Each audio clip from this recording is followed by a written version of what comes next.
Okay, good afternoon, everyone. My name is Julian Morse. I'm the MLA for Frame Lake, chair of this committee.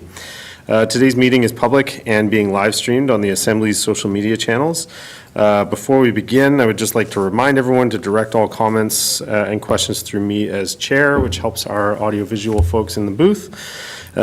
Please wait to be recognized and for your mic to be turned on before speaking, so that's all being done automatically. Helps keep the meeting running smoothly. And I'll just ask members to introduce themselves, starting with Mr. Rogers. Thank you, Mr. Chair. Welcome, everyone. My name is Denny Rogers. I'm the MLA for Nuvik-Boot Lake. Good afternoon. I am MLA Kate Reed for Great Slave. Thank you, Mr. Chairman. I'm Robert Hawkins, MLA for Yellowknife Center, and as always, I'm happy to be here. Thank you. Okay, and we have a member online, Mr. Det'anchogh. Yeah, thank you, Richard Det'anchogh, the MLA for Trinity. Excellent, thank you. Okay, so this afternoon, the Standing Committee on Gov Ops is reviewing Bill 18, an act to amend the Partnership and Business Names Act. This bill is available on the Legislative Assembly website. I would now invite the Honourable J. Macdonald, Minister of Justice, to deliver his opening remarks. And following the Minister's remarks, we'll open the floor to comments from the public before proceeding to clause-by-clause review of the bill. So Minister Macdonald, please go ahead and introduce yourself and your staff. Thank you, Mr. Chair. Today I have here with me today Deputy Minister and Attorney General Brad Patzer and Laura Jeffries. Thank you, Mr. Chair.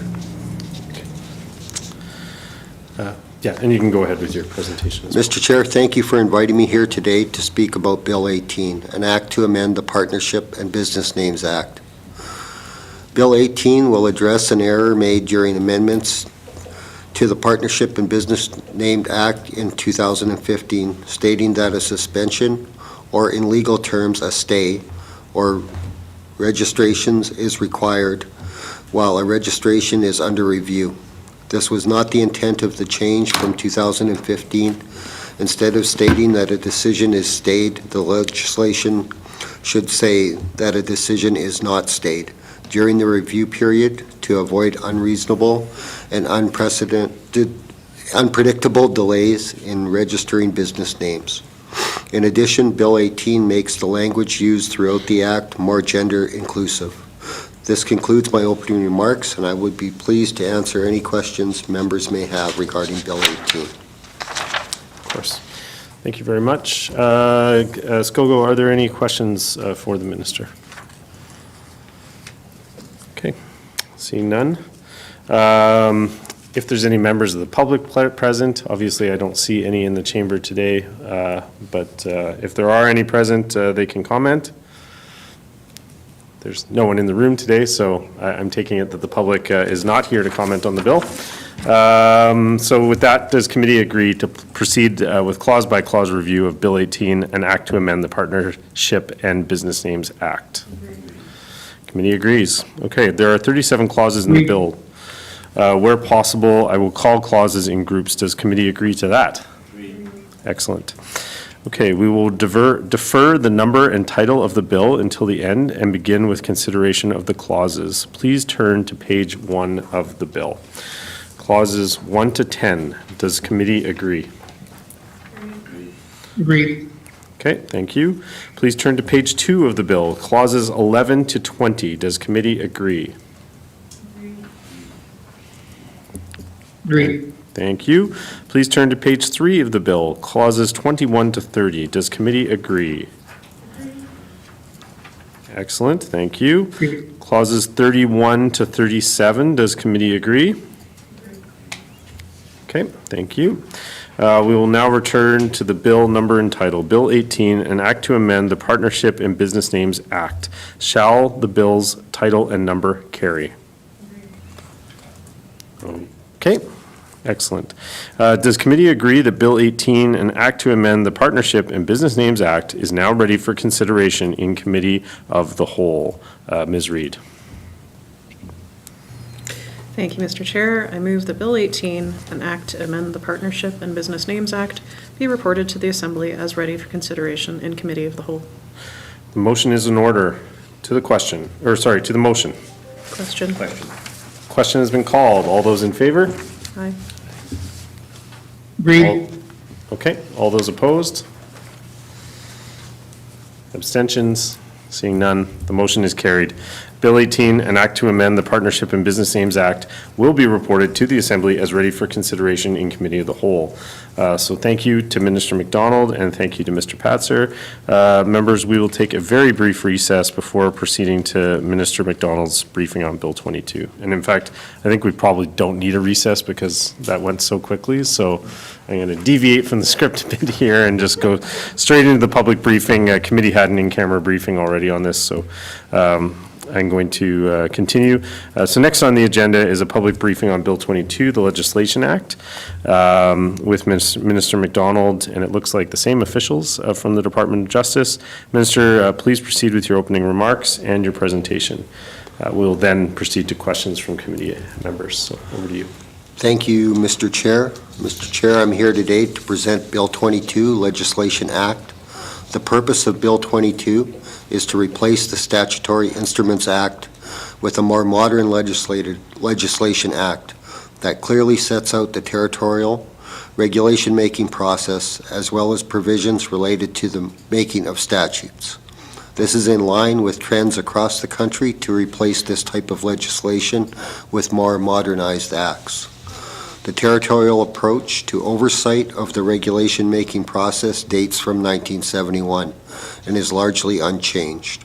The definition of statutory instruments used in the current Statutory Instruments Act is considered one of the most complex in statute law and is difficult to apply. The definitions of regulation in that act have also created confusion. The bill will replace the Statutory Instruments Act with a more modern Legislation Act, replace the Public Printing Act with a Territorial Printer Act that aligns with current practices, repeal the Statutes Revision Act and set out rules regarding the revisions of enactments, and make related amendments to the Interpretation Act and Legislative Assembly and Executive Council Act. The department engaged with other departments, the leaders of the Intergovernmental Council, the clerk of the Legislative Assembly, the judiciary, members of the Law Society, and 2 Indigenous governments. Comments were broadly supportive, and some revisions were made regarding the publications of notices of changes and references to the UN Declaration of the Rights of Indigenous People. This concludes my opening remarks, and I would be pleased to answer any questions members may have regarding Bill 22. Thank you, Mr. Chair. Okay, thank you very much. I'll now go to committee for questions. Does anyone have questions for the minister on Bill 22 at this time?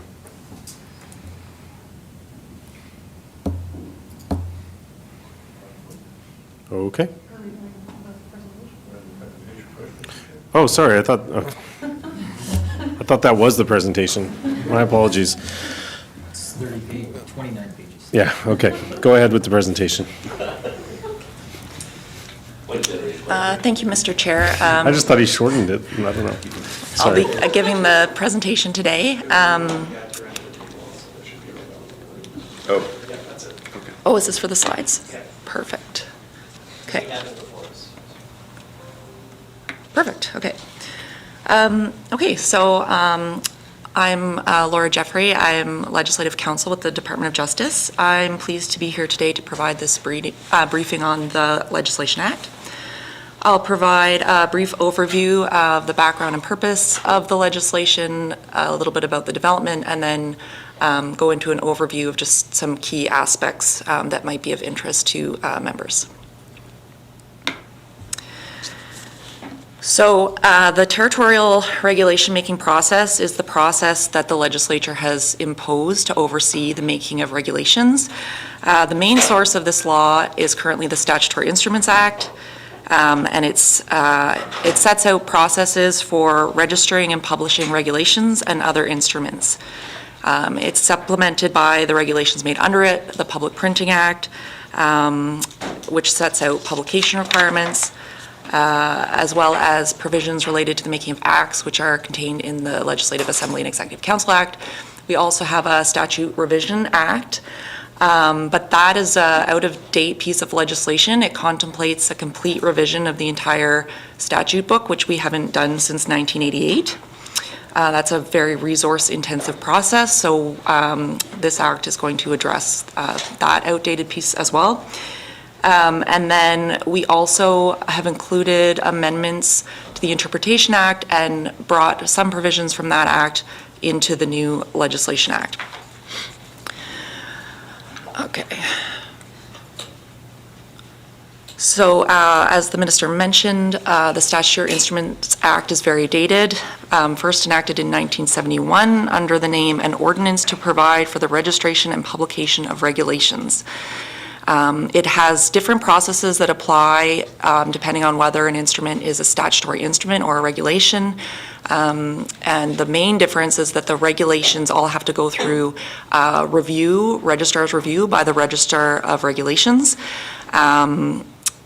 And also there are publication requirements, as the minister mentioned as well. So here's just the provision that requires regulation-making authorities to transmit regulations to the registrar before they're enacted and come into force. So first, the regulation-making authority will make the regulation, meaning basically they sign it, but then it has to go to the Register of Regulations to actually register the instrument. So the definitions of regulation and statutory instrument have caused a lot of confusion. As the minister mentioned, statutory instrument has been cited as one of the most complicated definitions there is. The problem with the definition of regulation, one of the main issues for people has been, you can see that it includes an order, and it's been unclear for users of the legislation what kind of orders we're talking about here, because obviously you wouldn't want to have, the example I use is you wouldn't want to have orders issued by like an environmental protection officer to clean up a contaminated site, or orders that are directed at a specific person, including a corporation. You wouldn't want to have all of those orders going through the registrar's office. It's orders that are legislative in nature, orders that are aimed at sort of an undetermined number of people, apply to a broad piece of the territory, those kinds of orders, not orders that are directed at individuals. So anyway, so the definitions need to be clarified. So the bill, the purpose is to follow the trend in Canada by replacing this outdated legislation with a more modern legislation act that clearly sets out the territorial regulation making process and also provisions related to the making of statutes. And the Public Printing Act is also going to be repealed and replaced through this legislation. It's going to be called the Territorial Printer Act, and that includes modernization of that act. For example, there's no current reference in that act at all to the Northwest Territories Laws website, which is the website where we post legislation and related information, and so it mandates the territorial printer to maintain that website, which is something they do anyway, but this is just sort of bringing the legislation up to speed with the current practice. Okay, and then, yeah, as I mentioned, related amendments will be made to the Interpretation Act, and the Legislative Assembly and Executive Council Act, and the Statute Revision Act will be repealed. Rules with respect to the revision of enactments will be set out in the Legislation Act. So this slide is related to the Intergovernmental Council on Land and Resource Management, the Legislative Development Protocol. I've included this slide because I just wanted to highlight that the bill has no impact on established mechanisms that engage Indigenous governments and organizations in the legislative process, such as this LDP. It's outside the scope of the bill. The bill, when you read it, you'll see it's really, it focuses on technical requirements that apply to legislation once it's drafted. So registering regulations, publication, correcting minor errors, things of that nature. It doesn't focus on policy development or the actual drafting of the bill. So just in case there's any questions about that, we thought it was important to include that. So in terms of the development, a jurisdictional review was conducted. 5 jurisdictions in Canada have taken this combined approach where they have a legislation act or something similar to a legislation act, but called something else.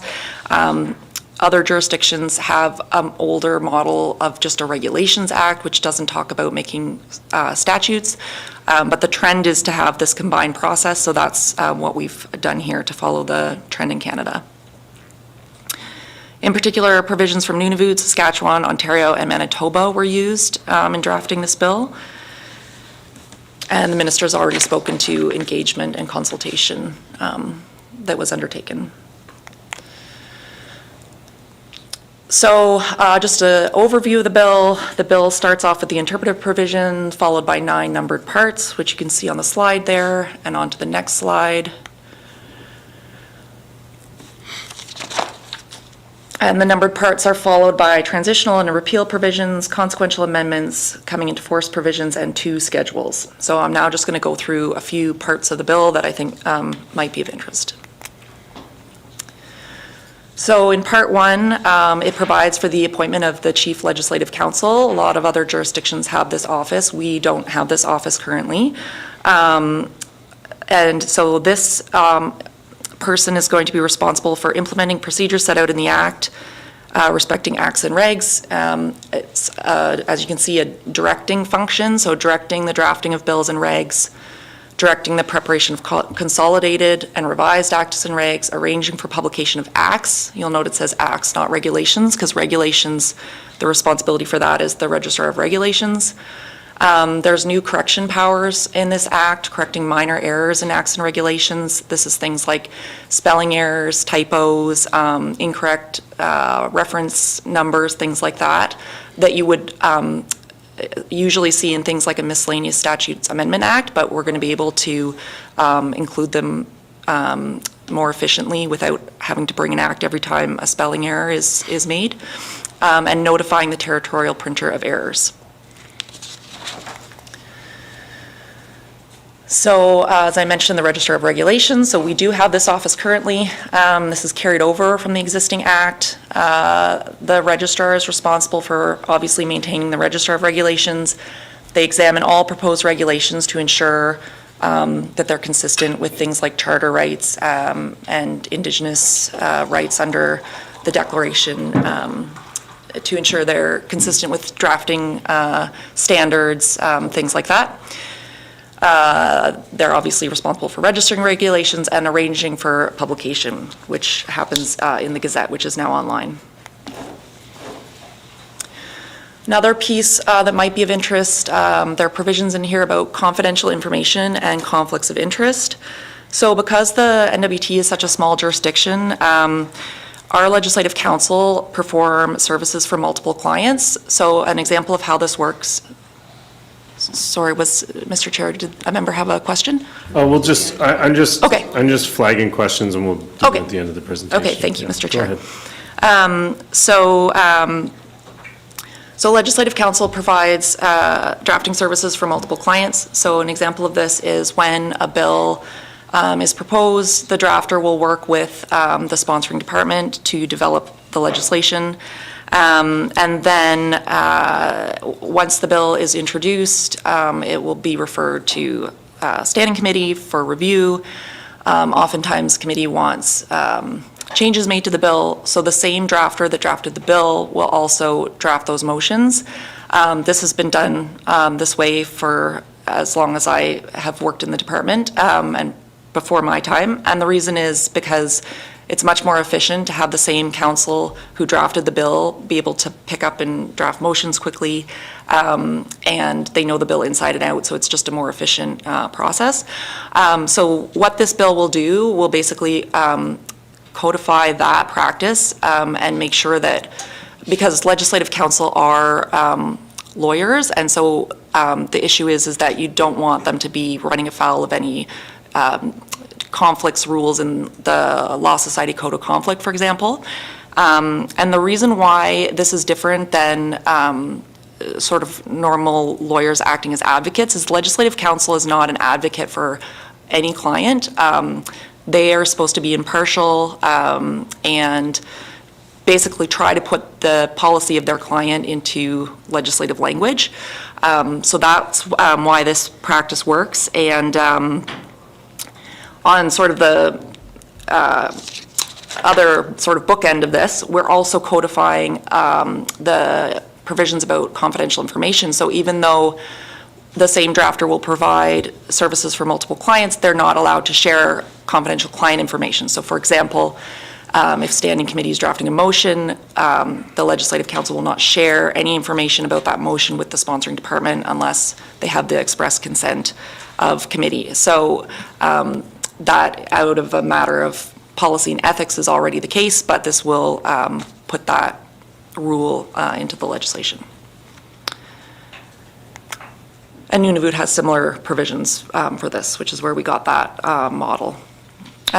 Okay, so then effect and operation of legislation. So we moved certain rules related to these topics from the Interpretation Act over to the new act that are suited for this act. For example, when acts and regulations come into force, effective time of enactment, the effective repeal of an enactment. One way this act is a bit different than some of the models that we looked at is that other jurisdictions also pull rules around interpretation of legislation out of their Interpretation Act and into their Legislation Act, so they've gotten rid of their Interpretation Act. We kept it as a standalone piece of legislation. The Interpretation Act is relied on a lot by practicing lawyers. They're very familiar with it. And we thought it was enough of a separate topic area that it could stand alone. So that's what was done there. So Part 3 sets out rules in relation to making acts. So one thing I flagged here that I thought would be of interest to committee is Clause 21 of the bill sets out a process for the Legislative Assembly to re-examine acts that are not in force after 10 years. So the scheme that's set out in this act basically provides an opportunity for the Legislative Assembly to re-examine these acts and consider whether they're still necessary or appropriate. So sometimes after a number of years, policy has changed, there's been a shift in focus within government, and perhaps provisions aren't appropriate anymore and haven't been brought into force. There could be a number of reasons for this, but anyways, how it works is that the minister would table a report basically listing these acts, and if the Legislative Assembly brings a resolution through a motion to say that they're not going to be repealed, then they would continue in force. But if the Assembly doesn't bring that motion and resolution, then the acts would be automatically repealed.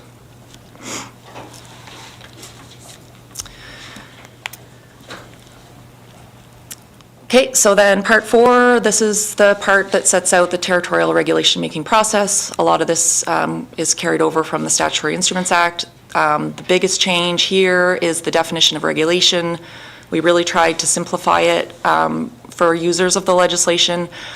This definition we used based on the BC legislation, and we're using these trigger words. So basically, if something is called a regulation or it uses the word prescribe, which in our Interpretation Act means prescribed by regulation, then it's a regulation. Other cases would be if a statute says that the instrument, that the Legislation Act applies to this instrument, or if it's legislation that's set out in Schedule B to the Legislation Act. So how Schedule B will work is the Commissioner and Executive Council can basically add or remove instruments from that schedule through a regulation. So, for example, right now in Schedule B, we have, for an example, an order fixing a day on which an act or any portion of an act comes into force. We have that listed as being a regulation, and then rules made under Section 169 of the Securities Act are listed as not being a regulation, and that's the status quo, basically. We put those in as a few examples. So in order, okay, so then, sorry, just going on then, just make sure I didn't miss anything there. Yeah, so then the rest of Part 4 carries over a lot of those requirements for filing requirements, registering publication, and then new abilities to correct minor errors. Okay, Part 5 deals with consolidated acts and regulations. So a consolidated act or regulation is a version of the act or regulation that incorporates all amendments that have been made to it. And presently, these are kept up to date on our website, the NWT Law's website, but they're created for convenience only and are not official copies of law. So one big change through this piece of legislation is it will allow for those consolidations to be official copies.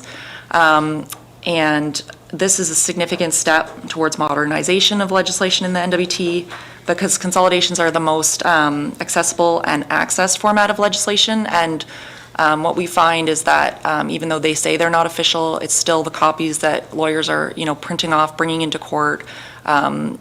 Judges are looking at them. Just in practice, this seems to be the way that people are operating. And so this will allow for that to be codified in legislation.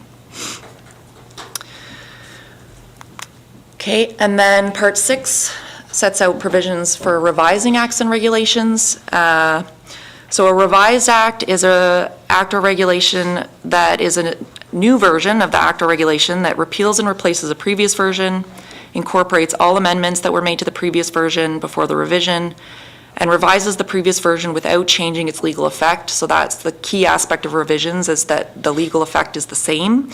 But it makes minor changes to better express the intent.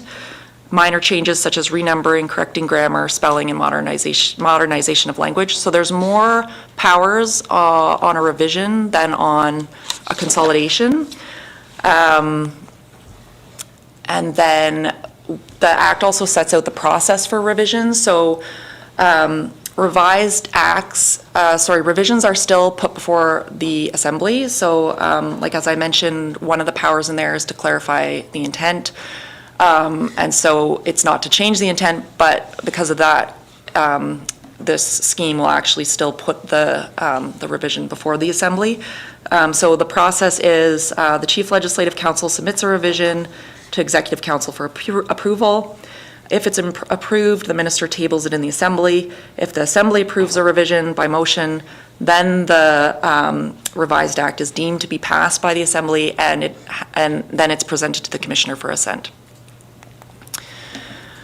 The one key thing that I should mention, so the big change from these provisions from the existing model for revisions is that this allows for partial revisions. So the revised statutes of 1988, that was like every statute got revised at the same time, so very labor intensive, took a lot of resources, whereas with this process, revision work can be done sort of as resources allow, one act at a time, 2 acts at a time, that kind of thing. So the process for a revision of regulations similarly is set out in the Act. This is Clause 45. So the Chief Legislative Council submits a revision to the Regulation Making Authority for approval. If it's approved, the regulation is deemed to be made by the Reg Making Authority. Once the registrar receives written confirmation of the approval, the revised regulation is deemed to be filed with the registrar for registration. So it doesn't go through that examination process as with new regulations because it doesn't operate as new law, and the revised provision has the same legal effect as the replaced provision. Okay, so then Part 7, we talked about that. It includes what constitutes official copies, possible for consolidations to be official copies. Part 8 sets out miscellaneous provisions. There's rules in there about citing acts and regulations, rules about other delegated legislation that doesn't meet the definition of regulation under this Act. It also carries over rules about judicial notice of delegated legislation, which is in the Statutory Instruments Act currently. Part 9 sets out regulation-making authorities for the Act. Some of these are carried over, some of them are new. It also creates systems of registration for other instruments. So this, for example, the Registrar of Regulations also keeps track of all statutory appointments. There's a database that all appointments are tracked, and the person who gets appointed, like their name, gets published in the Gazette. So we don't have a formal registration system for that, but it could be set out in regulations if that's deemed appropriate. Okay, so I'm almost done. Consequential amendments, you'll notice there's a long list of these. The main purpose of these is, I talked about those trigger words, either regulation or prescribed, to say that an instrument is a regulation. So we went through the tables in the Gazette and looked at what instruments had been registered in the past that are not called regulations. So for example, certain types of orders. The consequential amendments will add these trigger words to those enabling provisions to ensure that orders that should be registered as regulations continue to be. I just included an example of this. So here is paragraph 19A of the NWT Lands Act. This allows for land withdrawal orders to be made. They're called orders, they're not called regulations. So without an amendment, these would no longer have that formal oversight from the registrar. And so this consequential amendment, clause 126, adds this trigger word by regulation. They can order the withdrawal of tract or tracts of land. So it can still be called an order, but it has this trigger word so that the reader knows, okay, this is an instrument that must be registered. And then other consequential amendments include to the Interpretation Act, modernizing the use of forms. So basically anywhere where in legislation it says a form can be prescribed, this provision would allow for the regulation to instead set out who can approve the form, which is the more modern way of dealing with forms. Still could be prescribed. And then there is a standard provision respecting the incorporation of documents into regulations by reference. So this is for older legislation that doesn't allow for this drafting technique. It's basically, this drafting technique is used, for example, if you have like a set of standards on elevators, for example, you incorporate them into a regulation so you don't have to write out the whole standard into the regulation.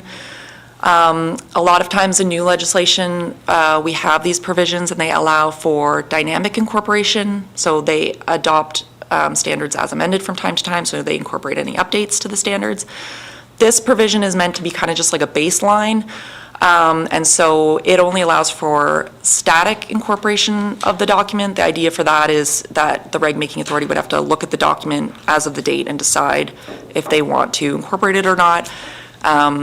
If that dynamic incorporation by reference is desired, that would still need to be provided for under the specific enabling legislation. It could still be done, it just wouldn't, you couldn't rely just on this standard provision. Any questions?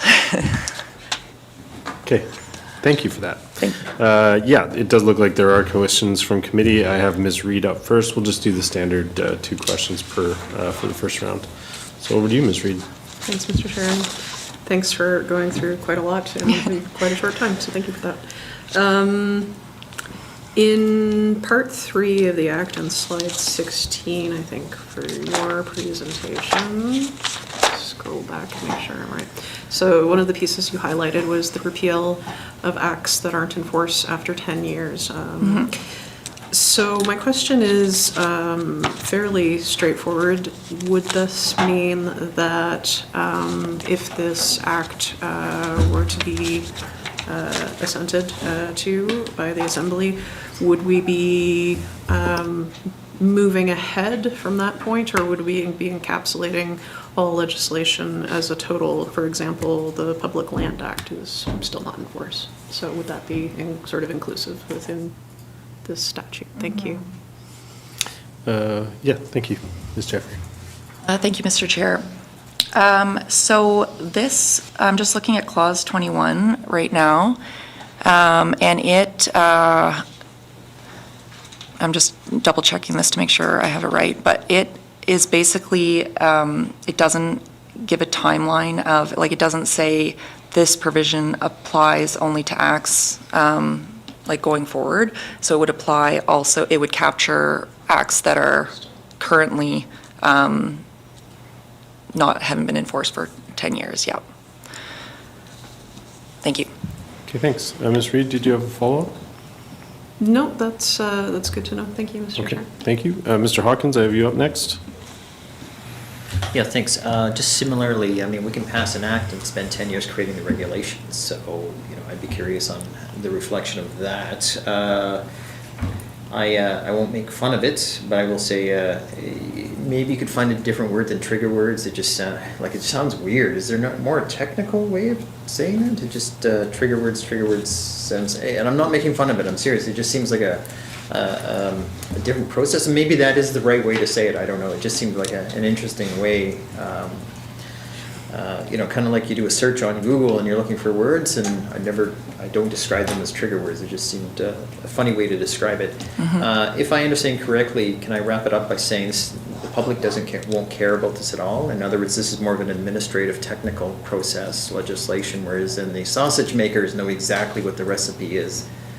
But for everyone else, they go to the meat shop and buy the prepared products. And I was curious on consultation on the typo concept. These are I'm just putting all my questions out. They're pretty easy. Because I mean, I 100% agree. What a waste of flipping time about correcting typos and whatnot. That it creates such a legislative process just to change an I to an A, or you know, a mistype or whatever the case be. So I really like that concept. So we'll just start with those. Thanks. They're pretty easy questions, I'm sure. Okay, thanks. There's kind of a few there. Ms. Chevry? Thank you, Mr. Chair. So I can confirm for the trigger words, that was a drafter's attempt at plain language for this presentation. That does not appear in the legislation. So so you don't have to worry about that. It basically just says, if I can actually read the exact provision, it says, subordinate legislation, okay, well, sorry, I have to read the stem as well. It says, subject to subsection 2, this is clause 22. The following are regulations to which this part applies, and for the purposes of this part, subordinate legislation where the provision conferring the power to enact the subordinate legislation uses the word regulation or prescribe or another grammatical form of either word in conferring the power. So trigger word was just for the purposes of this. It's not something that we used in the legislation. Then for the second question, absolutely, as I mentioned in regard to the legislative development protocol, this is not legislation about substantive policy that goes into legislation other than this piece of legislation. It is very technical, technical requirements that apply to legislation once it's basically been made. There are provisions in there that say that the Chief Legislative Counsel will direct drafting, but that's more of a management direction. It's not about the substance. So yes, I would agree with that comment. And then the typo concept, so if I understood the question, it's talking about whether that concept was put forward for consultation. Is that, sorry, if maybe you could repeat that question, Mr. Chair, sorry. Thanks. Would you like to clarify your question, Mr. Hawkins? No, it wasn't a question. It was just more in context of feedback. And I know feedback sounds like a question, but it's not. I'm not questioning or grilling it. I'm just curious on the feedback you received on that. I like the concept of being able to fix a typo without it creating this great administrative process, which nobody cares about other than the person who's being blocked by processing something because of a typo. But if you're not that person, it doesn't matter. And the common good would say, yeah, just fix the darn typo. So I'm just curious on the anecdotal feedback that was received on that, because I suspect that that could be quite swiftly adjusted on many things that are missed on many times. So it wasn't a specific question as in, why are you doing this and how many people? No, it's just more about the feedback. Okay, thanks. Thank you, Mr. Chair. So on that question, one thing that was put forward in some feedback we got from Det'anchogh government was in regard to, let me just find it here. Yeah, so this was in regard to clause 38, which talks about consolidated acts and regulations. It sets out those powers to make changes or corrections in a consolidation. And then subclause 38, subclause 3, it says the Chief Legislative Counsel may, if they consider it appropriate, give the territorial printer a notice of the change or correction for publication on the NWT Law's website. So there was some feedback to say that that should be mandatory as opposed to discretionary.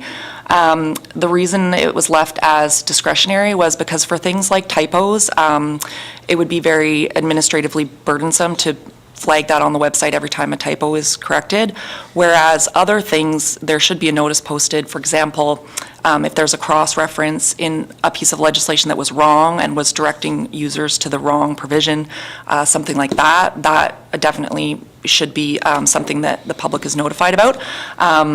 So there was that comment. And then the other one was also from Det'anchogh government, was about indicating where these notices were posted. So before we just talked about publishing notices, they suggested we clarify where the notices were published. So we did make that change based on that suggestion to indicate as appropriate whether it was going to be a notice published on the website or in the Gazette, depending on the type of instrument that we were talking about. Thank you, Mr. Chair. Okay, thanks. Mr. Hawkins, did you have a follow-up question? Just observation, I think that sometimes we think typos are typos, but they're not. In other words, there's fancy words. I'm not a wordsmith in the sense of great spelling, so I may not even notice sometimes. But that said, there could be reasons why certain things are there and they're not caught at the time.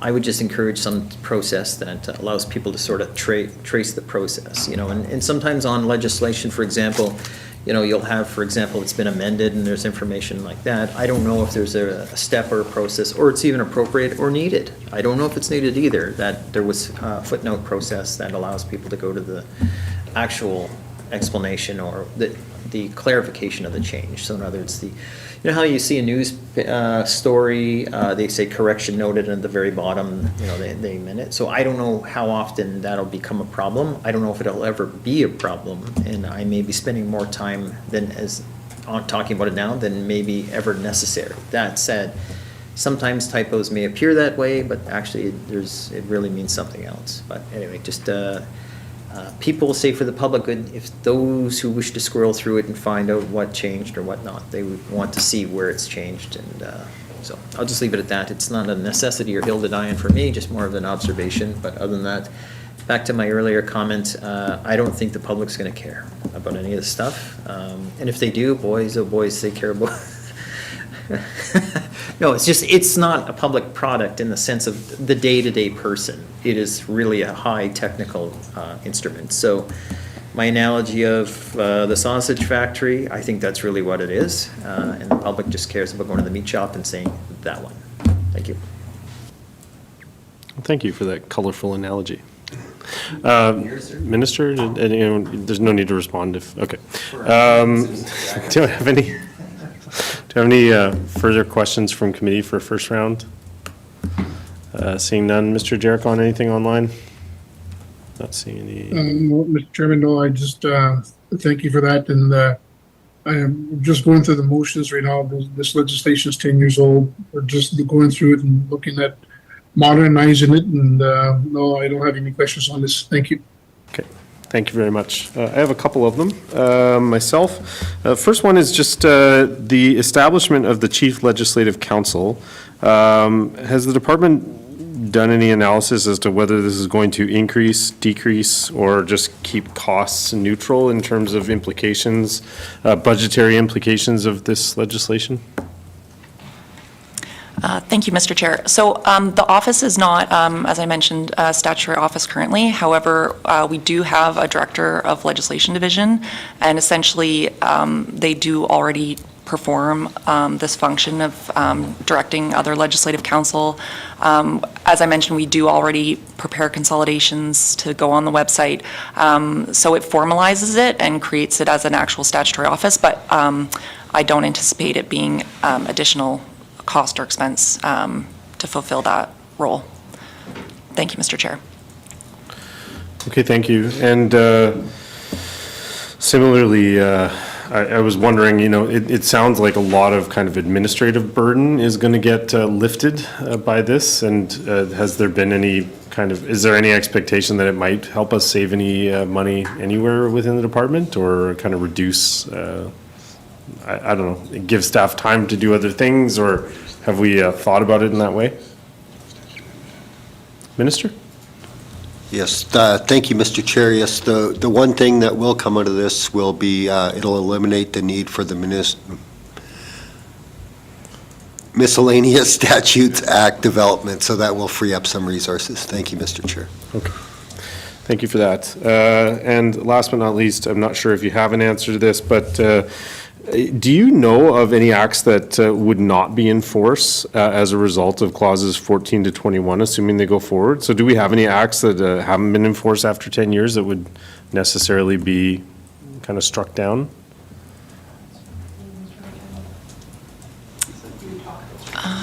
Yeah. Off the top of my head, I don't have that information, but I can find out and provide it if that's of interest to committee. Yeah. Thank you, Mr. Chair. No, I am just curious. I mean, obviously, one assumes if the problem is being solved, that there's a problem to be solved. So there must be a couple of these kind of orphaned pieces of legislation that haven't come into force. I'm just curious what they are and whether or not this is kind of a large problem or not. Okay, with that, I'll turn it back to committee for round two. If anyone has any questions that are burning right now, now's the time to ask them. I'm seeing none, so I think that will bring the presentation to a close. So thank you again to Mr. Macdonald, Mr. Patzer, and Ms. Jeffrey. Do you have any closing comments, Minister? Or? Yes, thank you, Mr. Chair, and thank you to committee for the opportunity today, and have a great day. Okay. Thank you very much. And so we're just going to go we're going to go into camera for a quick briefing with staff. Members stay online and stay in the room because there's no need to take a break just yet. But if I can get a motion to move in camera, moved by Ms. Reed, thank you. And then we'll be back for a clause by clause review of Bill 17 shortly.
Okay, folks, welcome back. I'm calling the meeting on the Standing Committee on Government Operations back to order. Next on the agenda is a public briefing on Bill 22, the Legislation Act. Oh, wait, sorry. Long script today. My apologies. Clause by clause review of Bill 17 is where we're at. The next item on the agenda is a review of Bill 17 from Municipal and Community Affairs Statutes Amendment Act. This bill is available on the Legislative Assembly website. I would now invite the Honorable Vince McKay, Minister of Municipal and Community Affairs, to deliver his opening remarks. Following his remarks, we'll open the floor to comments from the public before proceeding to clause-by-clause review of the bill. Minister McKay, please introduce your officials and proceed with your opening remarks. Thank you, Mr. Chair. Thank you for inviting me to speak to committee about Bill 17, Municipal and Community Affairs Statutes Amendments Act. I'd like to introduce a few officials with me here today. To my right is Ryan Seemack, Senior Legislative Advisor, Municipal and Community Affairs. I also have behind me Catherine Boyd, Director of Corporate Affairs, and Gary Brennan, Deputy Minister. Mr. Chair, Bill 17 amends 3 acts, the Fire Prevention Act, the NWT 911 Act, and the Western Canadian Lotteries Act. The purpose of this bill, of Bill 17, is to adjust the reporting timelines required under these 3 acts to provide significant time for MACA to collect the valuable data from various sources supporting accurate and comprehensive reporting. These amendments will better align the annual reporting requirements with the practical realities of data collected and validation. This bill amends the Fire Prevention Act, reporting period for the fire marshal's report to the minister to reflect the fiscal year and have the report due to the minister in September. Making these changes will provide the Office of the Fire Marshal more time to collect and validate the data from community governments. Additionally, the bill amends the NWT 911 Act and the Western Canadian Lotteries Act to require each of the Act's annual report to be tabled in the Legislative Assembly within 180 days of the end of the fiscal year. The amendments also allow the reports to be tabled during the next sitting of the Legislative Assembly if the Legislative Assembly is not sitting on the expiry of the period. Mr. Chair, these changes are essential to reflect the operational realities we face while maintaining our commitment to transparency to the public. By aligning our reporting times with the practicalities of data collecting and validation, we ensure that our reports are both accurate and comprehensive. Mr. Chair, I look forward to hearing comments from the committee and answering any questions that the members may have. And with your permission, we have a presentation, right? No, sorry. Okay. No presentation. No, sorry. Okay. Committee, do you have any questions for the minister? I am seeing none. Any questions online? Not seeing any hands up. Okay. And I'm meant to ask if any members of the public are present and they have questions for the minister. I'm not seeing anyone in the room. No one waving hands at the door, desperately trying to get in. So with that, I think we can ask committee if they agree to proceed to a clause-by-clause review of Bill 17, the Municipal and Community Affairs Statutes Amendment Act. Committee? Agreed? Thank you. We will defer the number and title of the bill until the end and begin with consideration of the clauses. Please turn to page 1 of the bill. Clause 1, does committee agree? Agreed. Thank you. Clause 2, does committee agree? Agreed. Thank you. Clause 3, does committee agree? Agreed. Okay, thank you. We will now return to the bill number entitled Bill 17, Municipal and Community Affairs Statutes Amendment Act. Shall the bill's title and number carry? Okay, thank you. Does committee agree that Bill 17, Municipal and Community Affairs Statutes Amendment Act is now ready for consideration in Committee of the Whole? Do I have a member who'd like to volunteer to make that motion? Mr. Rogers this time. Mr. Rogers. right there. Thank you, Mr. Chair. Mr. Chair, I move that Bill 17, Municipal and Community Affairs Statutes Amendment Act, be reported to the Assembly as ready for consideration in Committee of the Whole. The motion is in order. To the motion. Question. Question has been called. All those in favor? Agreed. Thank you. All those opposed? Seeing none, the motion is carried. Bill 17, Municipal and Community Affairs Statutes Amendment Act will be reported to the Assembly as ready for consideration in Committee of the Whole. So thank you to Minister McKay, and thank you to the officials for joining us today.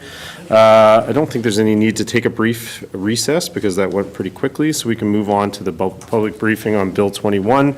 I don't know, Minister, if you need to change out anything? Okay, so we'll give you a quick opportunity to switch out staff, and then we'll move on with that.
Okay, thanks for your patience, folks. I'll call the meeting back to order. So next on the agenda is now public briefing on Bill 21, which is an act to amend the Workers' Compensation Act with Minister McKay and representatives from the Workers' Safety and Compensation Commission. Minister, please go ahead and proceed with your opening remarks and your presentation, and then we'll proceed to questions from committee members after that. Go ahead.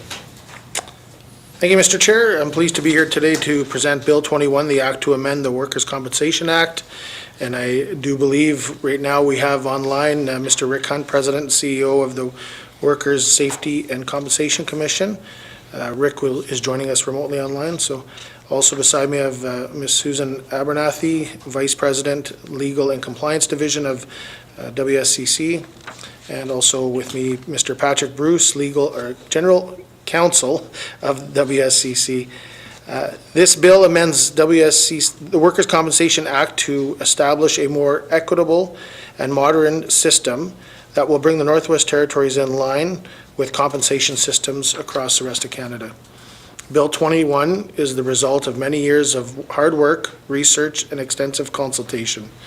It was initiated after WSCC review of its pension system showed that the Northwest Territories and Nunavut are currently the only Canadian jurisdiction awarding pensions for life based exclusively on medical impairment. All other Canadian workers' compensation systems have moved to some form of wage loss benefit to compensate more effectively for loss of earnings resulting from workers' impairment. In the current compensation system, WSCC grants pensions for life to permanently injured workers based solely on their percentage of permanent medical impairment and earnings at the time of the injury. This system fails to consider the worker's job and the impact of the injury on their ability to continue to perform their job. The compensation of a dual system are non-economic loss benefits. This is a singular lump sum payment made to an injured worker who still has permanent medical impairment after they reach maximum recovery, and long-term earning loss benefits. This is an ongoing monthly payment based on the difference between a worker's pre-injury earnings and post-injury earnings until they qualify for retirement. This bill provides for a fairer dual compensation system by taking a worker's occupation and future loss earnings into consideration. That concludes my opening remarks, Mr. Chair, and with your permission, I will now ask WSCC to provide an overview of the existing system, and more details regarding the system proposed in Bill 21. Thank you, Mr. Chair. Go ahead. Thanks. Good afternoon, Mr. Chair.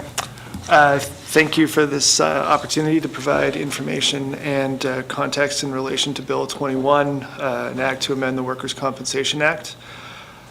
Today we'll provide an overview of the existing system and some details regarding the system proposed by Bill 21. The bill is a result of a thorough review of the existing system and subsequent internal and external engagement. I should add as well that the bill was drafted in cooperation between the Justice Departments of the Northwest Territories and Nunavut. So it was really a remarkable effort by those drafters to cooperate on a version of the bill that both territories, both Justice Departments were comfortable with.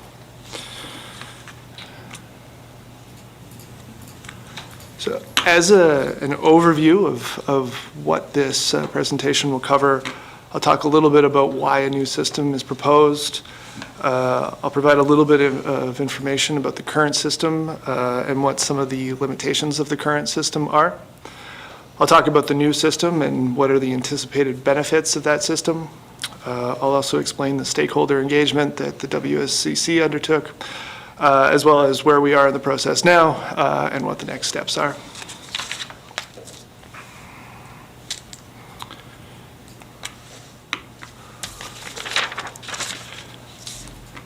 Why is a new system proposed? The current model was introduced in the Northwest Territories in the 1970s and has remained in force with minimal changes since that time. Since that time, every other Canadian jurisdiction, with the exception of the Northwest Territories and Nunavut, has moved to a model that emphasizes earnings loss. The graphic that's on the screen is a word cloud generated by stakeholders consulted during the process of engagement. Stakeholders were asked to enter words that should be the focus of any changes to the workers' compensation system, and as you can see, the words equitable, transparent, and fair dominated the feedback. The WSCC determined that the current system of benefits does not equitably distribute compensation.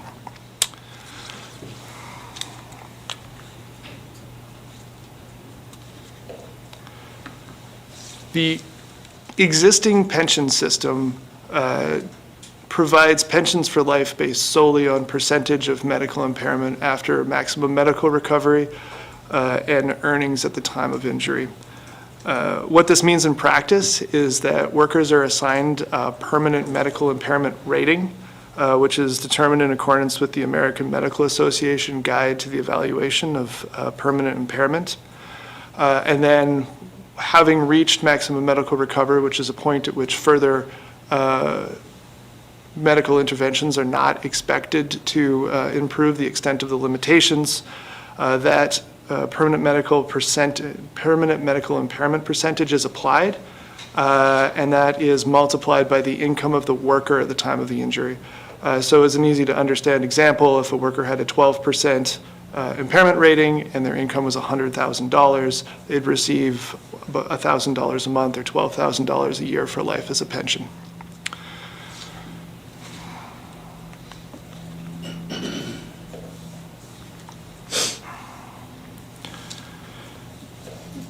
The current system of pension compensation measures the degree of impairment exclusively without accounting for the type of job performed by a worker or the potential future wage loss of the worker. But we know that impairments will affect workers in different ways. In the current system, two workers with the same injury, but with different post-injury incomes, will receive the same compensation. And the example that we usually use to illustrate the difficulties with this system is an injury experienced by a teacher and a mechanic. Both a teacher and a mechanic may lose a hand due to a workplace accident. With some reasonable rehabilitation and accommodations, the teacher may expect to be back in the workplace, doing the same job, and earning the same income in a reasonable amount of time. A mechanic who experienced the same injury may never work in the same capacity again and have to retrain for an entirely different type of occupation. Under the existing system of compensation, they both receive the same pension.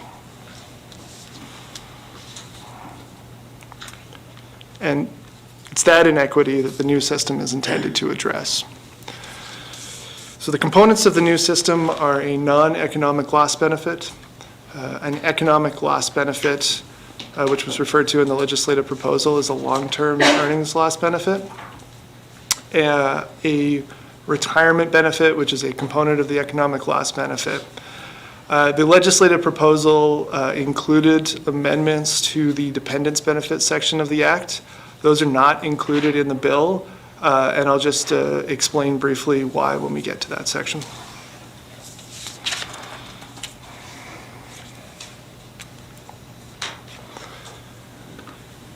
The non-economic loss benefit is compensation for permanent physical impairment, loss that continues to exist after maximum medical recovery.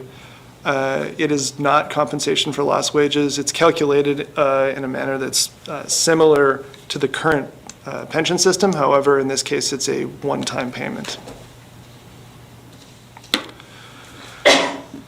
In order to calculate the non-economic loss benefit, workers will be assigned a permanent impairment rating in accordance with the American Medical Association Guide that I discussed earlier. And this impairment may be reassessed if there's further deterioration. The assigned percentage is then multiplied by the year's maximum insurable remuneration, which is a amount, the upper limit of compensation available under the Workers' Compensation Act, which is set each year by the Governance Council. It is not intended as compensation for lost wages, and once a non-economic loss benefit is assigned, the worker will be moved into the new long-term compensation system.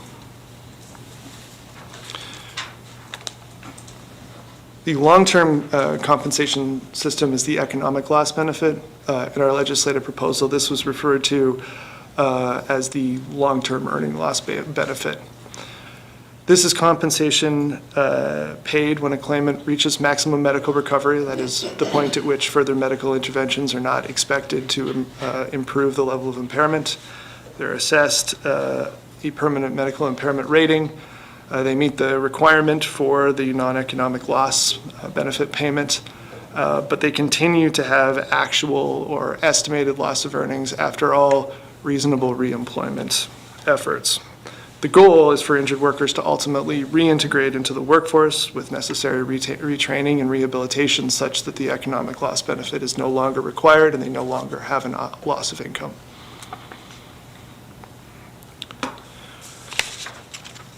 The economic loss benefit is calculated as the difference between the pre-injury average earnings of the worker, that is the amount that they were earning at the time that they were injured, or an accurate period which reflects the actual earnings of the worker, and their post-injury actual or estimated capable earnings, whichever is greater. And what that means is that in most cases, workers, the difference that will be calculated will be between the amount that the worker is actually earning and what they were earning at the time of their injury. In some cases, if a worker chooses not to work at all or work at a much less, at an occupation that's much less well remunerated than what they might be capable of, there may be an adjustment so that they're only, so that they are compensated for the difference between the occupation they are capable of doing and their pre-injury earnings.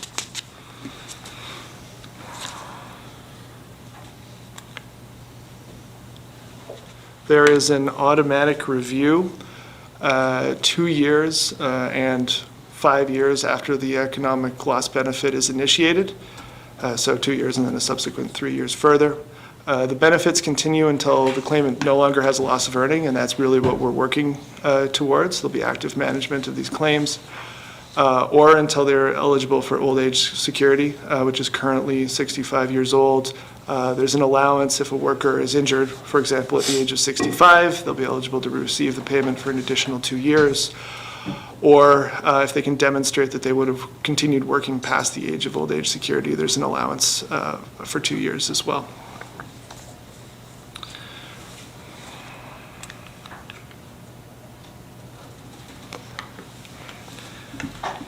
A retirement benefit is included as part of the economic loss benefit. This is intended to compensate for workers for pension losses, RSP contribution losses, retirement savings that they may have had they not been injured. It is 10% of the total economic loss benefit provided over the life of claim plus interest, which is calculated in accordance with a cost of living increase that's already provided for in the Workers' Compensation Act. It is paid out at old age security eligibility, or +2 as the case may be, in a lump sum if it's less than the year's maximum insurable remuneration. If it's over the year's maximum insurable remuneration, the claimant will be obligated to purchase an annuity from an external investment organization of their choice. If the worker dies prior to the retirement benefit being paid, the benefit will be paid either to a designated beneficiary or to the worker's estate.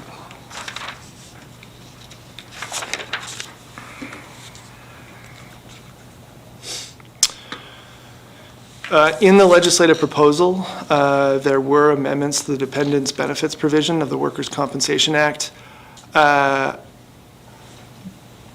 As I indicated at the outset, the bill was drafted collaboratively between the Northwest Territories and Nunavut. The Department of Justice in Nunavut had some concerns about the structure of the dependents benefits provisions. The intention of those amendments was to shift the system to reflect earning loss as well, as it's currently tied to the year's maximum insurable remuneration. Nonetheless, this wasn't an integral part of the amendments. They've been excluded from the bill. We may revisit that in the future. The amendments can exist independently. I've indicated that there was a letter to standing committee drafted. Actually, there was a decision drafted and a decision paper drafted and provided in relation to that change.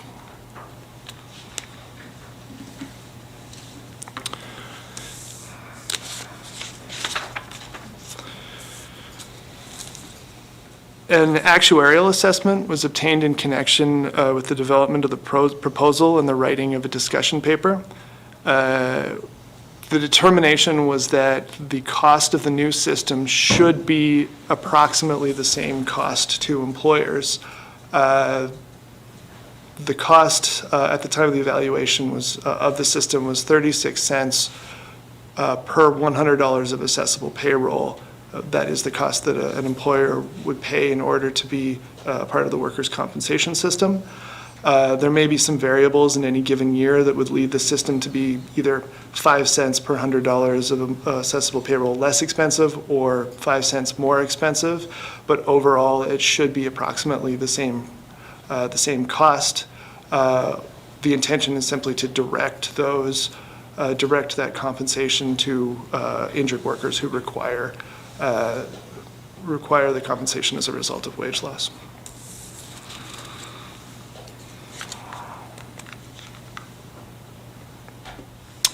The WSCC conducted 2 rounds of stakeholder engagement in 2020 and 2021.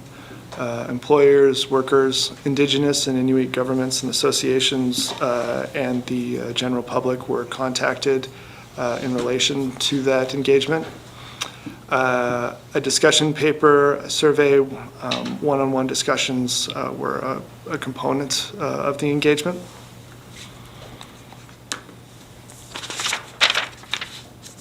In the first round, there was a 64% support for the proposal by the individuals responding. There was some concern that a little bit more information was required in relation to the policy shape of some portions of the bill. Policy scoping documents, effectively draft policies, were created and provided in the second round of engagement. And in that round of engagement, there was a 93% support from respondents. So with that support in 2022, the Governance Council of the WSCC voted to go ahead with the legislative proposal.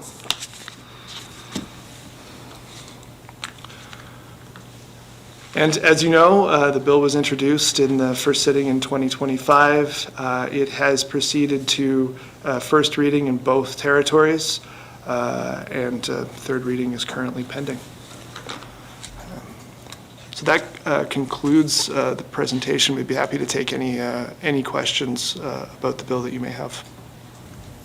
Okay, thank you. Appreciate it. I do have some questions from committee. First on the list is Ms. Reid. Thank you, Mr. Chair, and thank you very much for your presentation today. I do have a sort of a broader question that is within the scope of what was discussed in the presentation, but is not being addressed by this legislation, nor necessarily should it be. But can the minister please speak to whether or not he feels that the creation of 2 separate WSCCs for Nunavut and the NWT would make legislative development easier, or it's just we've had a little bit of discussion here in committee about what that looks like trying to go through this bill with Nunavut, and I'd be interested in his thoughts. Thank you, Mr. Chair. Thanks, sure. Over to the minister. Thank you, Mr. Chair. Definitely a surprise question for this, but for the most part, I think there is some difficulties in with the alignment of our assemblies and how they set up, and there's already been one kind of minor issue with trying to essentially get some stuff through, and even this past legislative sitting, getting the bill in the House. But for the most part, the communication's been good. I mean, we've been, I happen to know the minister personally, so it's been good that way. So I don't know about previous assemblies, but I'm sure just in regards in general with governments, it's not always easy with the communications and stuff. So for me to say it's right or wrong, I would have difficulty, because I don't have a full operational view of it yet. I mean, for the most part, it's been pretty simple for me just to communicate with them if I have to. So, thank you. Okay, thank you. Ms. Reed, follow-up? Thanks. Different question, actually, but thank you to the minister for that. And I think his answer kind of points at a bigger conversation to be had at a different time. So my second question is when you spoke in your presentation about the retirement benefit, I'm sorry, I don't have slide numbers, but it's called retirement benefit on the slide. You spoke about that folks who are getting that benefit can choose to purchase annuities from an external investment organization of their choice in certain circumstances. Does WSCC provide assistance with that process? Thank you. Thank you. Over to the minister. Thank you, Mr. Chair. I would like to pass that off to Mr. Bruce with his background on this. Thank you. Yes, thank you. It's not explicitly part of the bill, but it would be anticipated that the WSCC would either pay for independent financial advice or facilitate providing claimants with an opportunity to canvass the available options and obtain any advice that they may need. Thank you. Mr. Rogers, I have you up next. Thank you, Mr. Chair. Thank you for the presentation. Just a quick one, and I'll use the example you used of the teacher and the mechanic. So the teacher, and I'll use the example of losing a hand. So in that situation, then the teacher, the benefit will still be calculated on the permanent medical impairment, the PMI, I assume, if there's a lump sum payment. But the mechanics could essentially likely receive more because obviously there's a big difference in the work they do. So is that kind of covered under the lump sum, under the NELP, or is it, how would that work? I guess maybe a little further explanation on how that, if that actual situation happened, how that would work for both claimants. Thank you. Thank you. I believe over to Mr. Bruce. Yes, thank you. There's still an acknowledgement that there's certainly an impact on the life of the individual who suffered the injury. And that's what the one-time non-economic loss payment is intended to compensate that individual for. So both individuals would receive a PMI, permanent medical impairment rating, just for the sake of math. If the year's maximum insurable remuneration was $100,000 in that year, and the loss of a hand is a 15% impairment, they'd each receive a $15,000 lump sum payment. The teacher may not be able to work for an additional year, for example.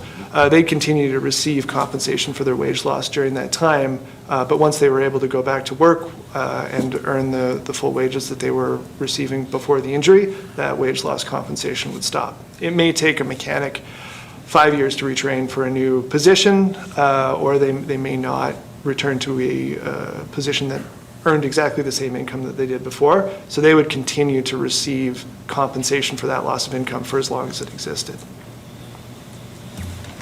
Okay, thank you. Mr. Rogers, do you have a follow-up? Thank you. So, yeah, so that's the change, and that's what this, I'm assuming, is that the new legislation is trying to encapture to make sure, which makes sense to me. No, I appreciate that.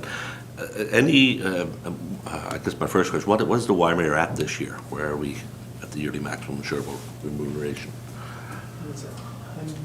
$112,600. Can you just repeat that, just so Mike may not have captured it? I'm sorry, it's $112,600. Okay, thank you. Thank you. Okay, so any further questions for round one? Seeing none, I have Ms. Reed for round two. Thank you, Mr. Chair. In the stakeholder engagement that you conducted in 2020 and 2021, you mentioned that between the two rounds of engagement, you gained about 30% more support from the folks that you spoke to. Can you please talk about what new or modified elements were created to increase that support? Thank you, Mr. Chair. Thanks. I think this is going to Mr. Bruce. Thank you. I think a significant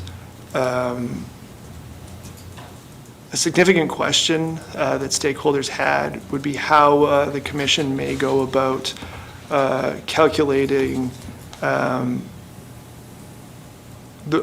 earner's capable income. So there was some indication in the policy scoping documents about how the WSCC would approach that. There's also, I should add, a limitation in the bill so that the WSCC uses positions that are available in a given worker's community, such that a worker isn't obligated to move out of their community as a result of an injury. And so that may allay some of those concerns. But I think a little bit more information about how the WSCC would go about making those calculations was of assistance in evaluating the bill or the proposal. Okay, thanks. Ms. Reid, do you have a follow-up on that? Simply to say, what are sort of some outstanding issues that folks are having with this bill in its current form? Thank you. Thank you. Mr. Bruce again.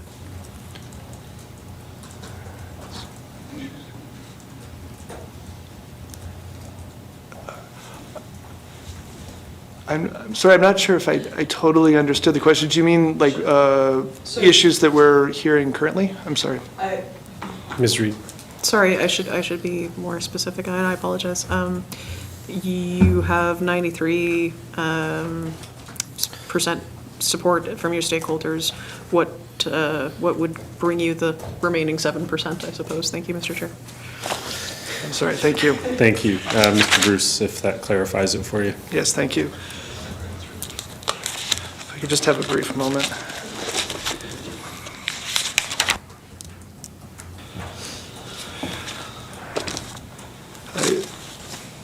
There was some concern, there's some respondents who I think support the existing pension system because it's a clear acknowledgement that a worker has been injured and there is an impact on their life, so they receive a pension for life.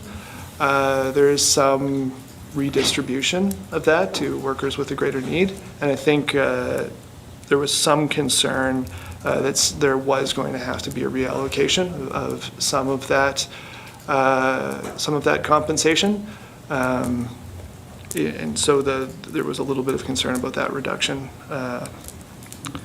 There was also a little bit of concern that the WSCC should eliminate the year's maximum insurable remuneration. That emerges from time to time, but doing that makes the system much, much more expensive. There is one jurisdiction in Canada, I believe, that has done it, but all other jurisdictions have an upper limit, and I think there's been some issues with the implementation of that system as well. Okay, thank you. Ms. Reid, to follow? No, that's all. Thank you. Okay. Do you have any other committee members with questions at this time? I am seeing none. And so with that, I think we can wrap up the briefing. Thank you again to the minister and the officials for being with us this afternoon. Do you have any closing comments, you or your staff? No, just thanks for the opportunity for staff to present this, and yeah, thank you. That's it. Okay, excellent.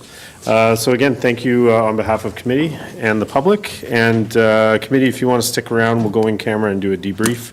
But for now, this concludes the public portion of our meeting. Thank you to the millions of subscribers who have always there to tune in. Don't be stealing my line.